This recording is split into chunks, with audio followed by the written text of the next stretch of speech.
Welcome to Backchecking the Bolts. Backchecking the Bolts is your cup of coffee to get you the latest on the Tampa Bay Lightning.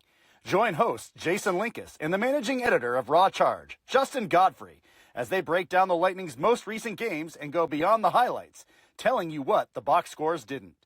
It's time to drop the puck.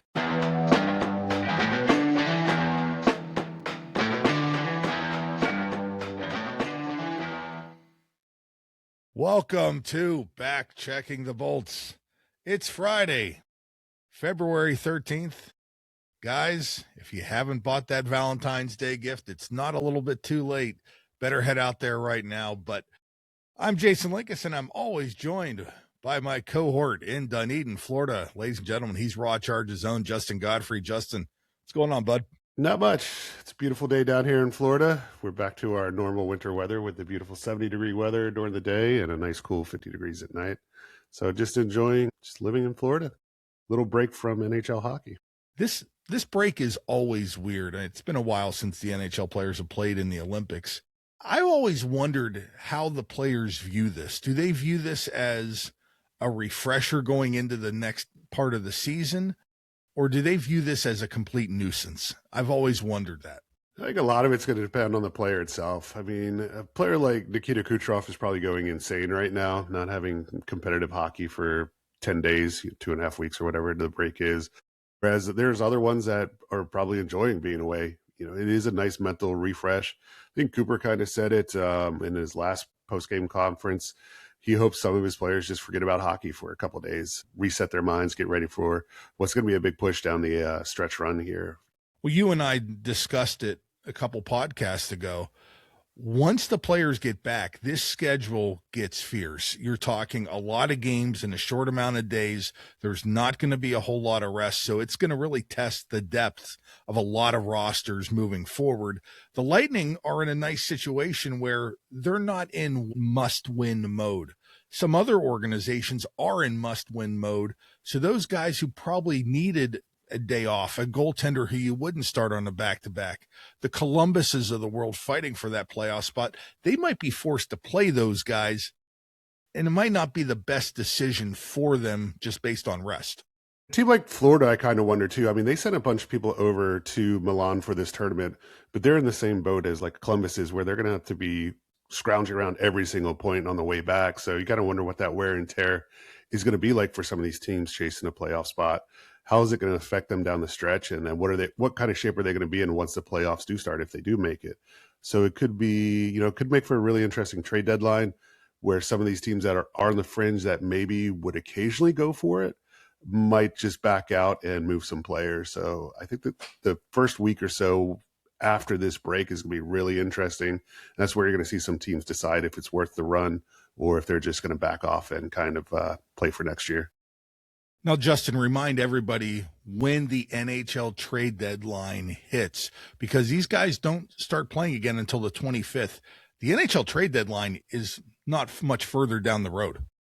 No, you're right. Julian Breesma had talked about that. That's why a lot of teams use the Olympic break as a kind of preliminary trade deadline. I think that's one of the reasons you saw the Panarin deal go through when it did. But you're looking at March 6th is the NHL trade deadline. So you're looking at, 10 days maybe? One of the things that Breesma mentioned during his midseason catch-up with the media is that with the Lightning using long-term injury relief for much of the season, he didn't have a chance to build up a lot of cap room that you normally see because, once you go into that pool, you're not allowed to accumulate cap for the trade deadline. So that's a factor for some teams as well. They might just not have the cap space to pull off a huge deal this year because of, the shortened time frame from now until then. So it'll be interesting. I do think maybe a week, maybe, I may even shorten that to 3 or 4 games, right out of the chute. If you lose your first couple games after this break, you may go from being a borderline buyer to a seller. And then that could open up some opportunities for other teams out there.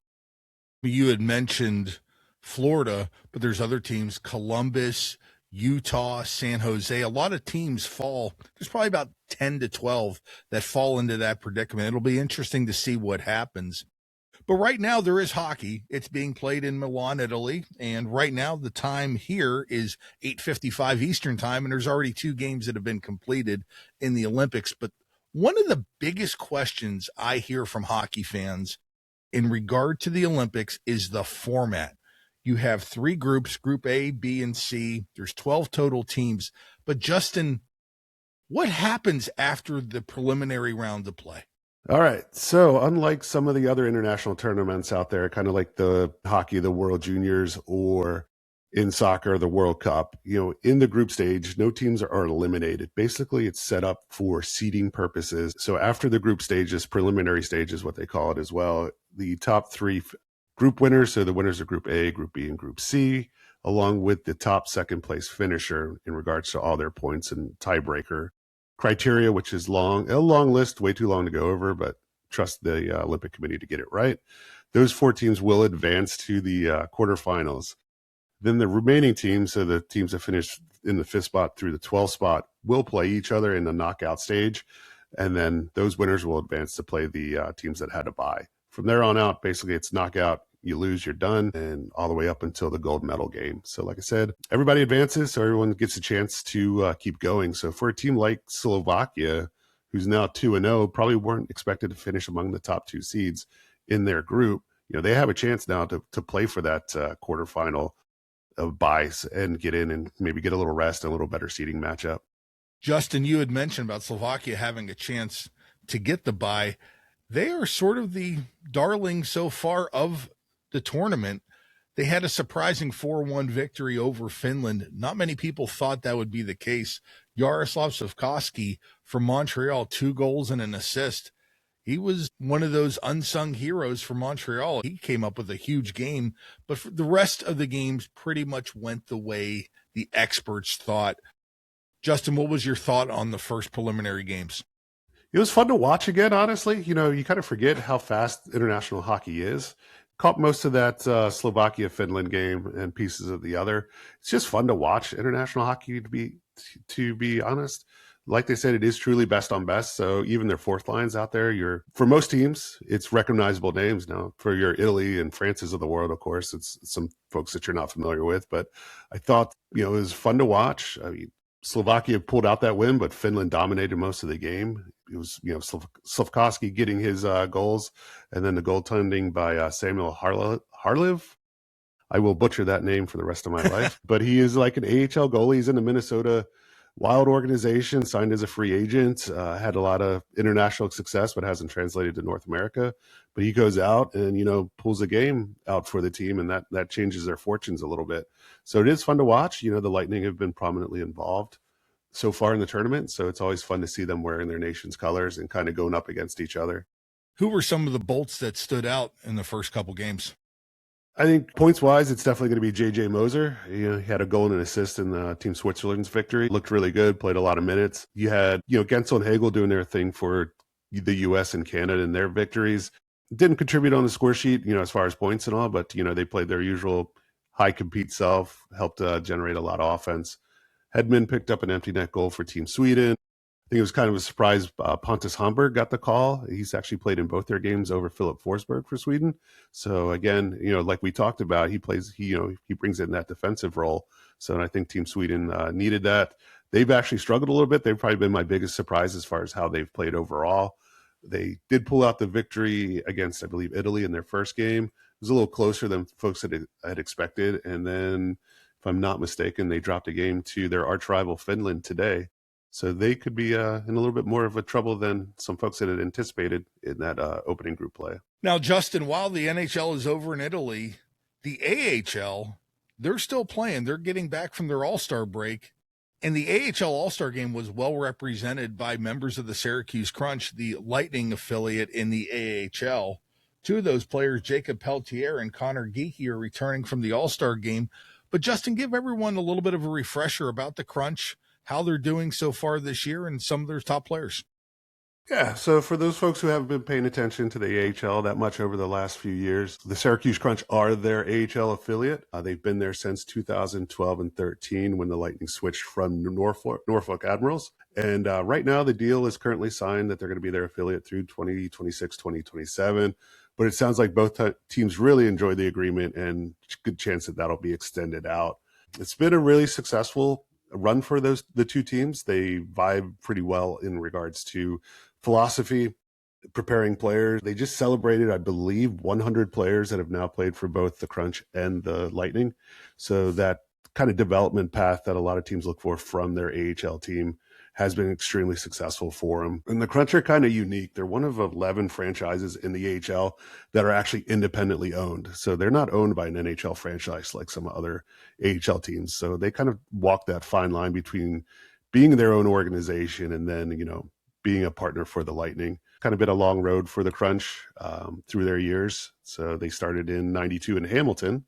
It's part of the Canucks affiliation. Spent 2 years there before moving to Syracuse. I think at one point they were actually part of the Pittsburgh. They had some Pittsburgh players playing for them in the early years. Then they were with Columbus for the longest time, and then Anaheim before joining with the Lightning. Another point of pride for both organizations is that they have the longest current playoff streak for both the AHL and the NHL franchises. For the Crunch, they've kind of made the playoffs every year since 2016-17 with an asterisk next to that because during the COVID years, first of all, there was no playoffs in 2020, so the Calder Cup was not awarded.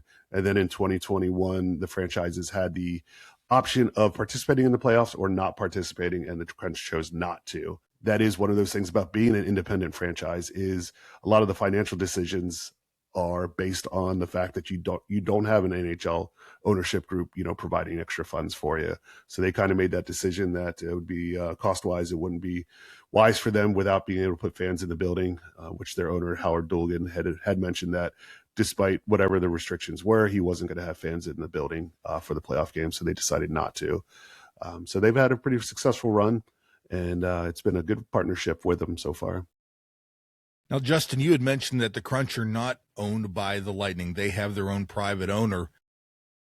Does that impact the players that are on the ice? Because if you have a private owner, there's a little bit more urgency to win, to get butts in the seats. How does player personnel fit into that? Because I'm sure there's a little bit of a conflict of interest at times. It is. And I think the Crunch have done a good job of walking that fine line. One thing you'll notice with them is they do have a slightly older roster than some of the other AHL affiliates out there. Part of that is that need to win and be the winning team in your neighborhood, so to speak. And the Crunch need to be successful in order to fill those seats to make that revenue. You're not talking about a lot of fans in AHL. So, if you can get an extra 100 people in, 200 people in every night, just because you're winning, that's great for your bottom line. That being said, the Lightning have invested in things like the facilities in Syracuse. A lot of people talk about how great the training facilities are. And as far as the locker room, the workout equipment, a lot of it is almost on an NHL level. So you'll hear a lot of players that get caught up talk about how there's not much change as far as some of the practice facilities. That being said, a lot of interesting signings from time to time come across. For instance, Jared Tenorti has been playing with the Crunch for this year. He's, one of these older players, was out of hockey due to injury. They signed him to a AHL deal basically to rehab, provide a lot of depth. Because let's face it, the Lightning over the last 2 years have relied on the Crunch for a lot of players and called people up that may have left them a little bit shorthanded at times. If you think about it, Declan Carlisle and Charles-Edouard Destu were probably slated to be in Syracuse all year, and they could have been the top pairing for the Crunch this year. So they've had to go through quite a few players. My quick back of the napkin math has them suiting up 40 players already. That's 40, which even by AHL standards is a lot. That's 15.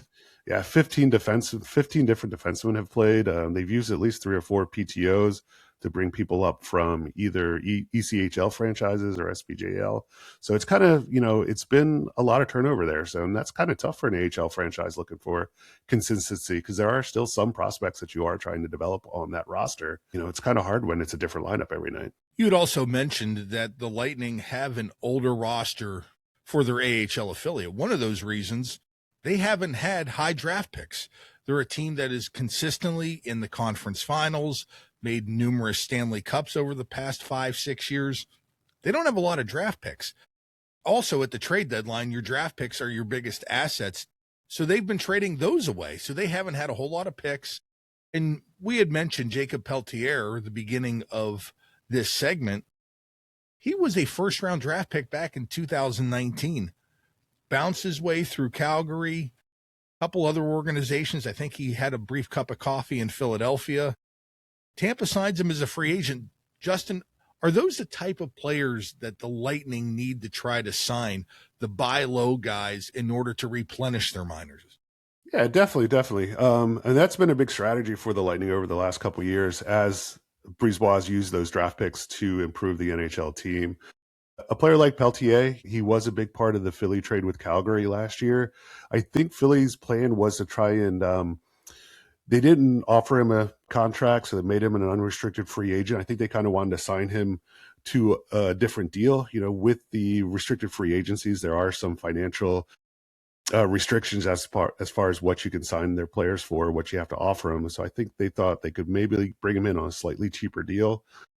Ed Brisebois pounced, got him, signed him to that 3-year deal. It brings in some, like you said, some first round talent.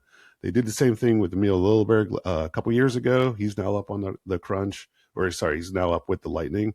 So they've kind of used a couple alternative means to bring in some higher end talent. One thing with Connor Geekie, he was a key part of that Miguel Sergachev trade 2 summers ago with Utah. And he comes in, he makes the Lightning right out of training camp his first year without having played much in the AHL. He basically went from junior. He played a couple playoff games for Tucson back when they were the Arizona affiliate, made the NHL team out of camp, kind of got off to a good start, struggled a bit last year, was sent down for much of the year last year, thrived at the AHL level, and then was called back up in time for the playoffs. This year, kind of the same thing. He makes the team out of camp, struggles a little bit at the beginning of the year with the Lightning, gets sent down. This year, I think the plan is pretty much just to keep him in the AHL. They kind of want him to regain that confidence that he had in the WHL when he was a big-time scorer. And a lot of times calling players up and down, having them play 10 minutes in an NHL game and then sitting a night isn't the best for their development. So I think they pretty much told Geekie, hey, look, you're going to be at Syracuse all year this year. Go out, rediscover that for him. And he's done it. And he's put up 41 points, 13 goals, 28 assists. And he just looks like a dominant player out there. So it's good for him. They are still developing some of their prospects. You have Peltier, who's still a rather young guy. You have Geekie. Dylan Duke has 37 points this year. He's got 21 goals, leads the team. 13 of those goals came on the power play so far this year. He's one of these net front guys who just gets in front. He's not huge, but he's solidly built. He just gets those tips, those deflections. They're still doing that good job of developing some of the talent. Ethan Gauthier, who's one of their top prospects, one of their higher end picks as far as the Lightning is concerned. I believe he was a 2nd-round pick a few years ago. He's been in and out. He's had some injuries he's dealt with, but he's getting some playing time at the AHL level. So they are still doing a good job of developing some of those prospects while fielding an older roster as well. If you have AHL TV on Flow Hockey, you can watch most of the Syracuse Crunch games. They're back in action on Saturday, on Valentine's Day in Wilkes-Barre, Scranton. What better place to spend Valentine's Day than over in Wilkes-Barre? You can watch the Crunch at 6 o'clock, but they also play Sunday at Lehigh Valley at 3 o'clock. Again, it's available on AHL TV on Flow Hockey. A quick standings update for the Crunch. They are in 2nd place in the North Division behind the Laval Rocket, who have 62 points. The Crunch have 56. The Toronto Marlies, Cleveland Monsters, and Rochester Americans are sandwiched within a point of one another at 3rd through 5th. The Belleville Senators are in 6th with 48, and it's been a tough season in Utica as they have only 34 points heading into the stretch drive for the playoffs. The Crunch put themselves in a really good position starting off. I think they started off October like 7-0-1. And with the way the AHL playoffs are set up, they're in prime position to make it. I don't think they're worried too much about making it, because if you thought the Olympic qualifications was confusing, AHL playoffs can be just as bad. I mean, basically, if you're looking at the Atlantic Division, they get the top 6 teams make it. In the North, the top 5 teams make it. So you're basically looking at, as long as you're not Utica, chances are you're making the playoffs this year. The first, the 3 through 6 of the Atlantic, kind of there's a little wild card play in. Same thing with the 4 and 5 seeds for the North. So it does benefit you to get a higher seed. The first seed in the North basically gets a bye. So it is fun, kind of down the stretch. The AHL will put out their playoff primer, probably starting about a month. So you can follow along theahl.com. It's probably the best place to go ahead and get highlights and everything for the Crunch. Now, Justin, you talked about having a wild card play, and we see that in baseball. Every once in a while, you hear a rumor that the NHL might go that way. Do you think that they will? I would only see it potentially if they do follow through with some of the expansion talk they're talking about. Right now, I think Bettman really likes the playoff format as it is. So I don't think he's been asked about it a few times. He's kind of poo-pooed the idea of a play-in game or a wild card style game right now. He does still want the regular season to mean something, and I think that does once you start getting into this format where 70% of your teams make the playoffs. I wouldn't say cheapens the regular season, but definitely loses its importance. So I would think maybe if they get to 34 teams, you could see some sort of expansion into the playoffs, because I do think he likes keeping it around half the teams, just in terms of parity and everything like that. So for the near future, I don't think so. I would think the only thing that they may change would be going back to the 1 through 8 seeding at some point, with your division winners getting, a home field or a home ice advantage. But I think he likes the playoffs as they are now, and I don't see him tinkering too much with it. If you caught our last episode, we wanted to give you some tips on traveling with the Bolts. Because Jack Finley was claimed by St. Louis, we decided our first episode of Travel with the Bolts would be about the city of St. Louis. Well, we're going to go a little further west, hop down Interstate 70 through Lyman, Colorado, and we're going to talk about Denver, a great hockey town. There's a ton to do in the city of Denver. Justin, I've been there for about 7 or 8 games. What was your impression of Denver as a hockey city and just a place to visit? Lightning fans may not like to hear this, but honestly, it was one of my favorite away arenas that I ever went to.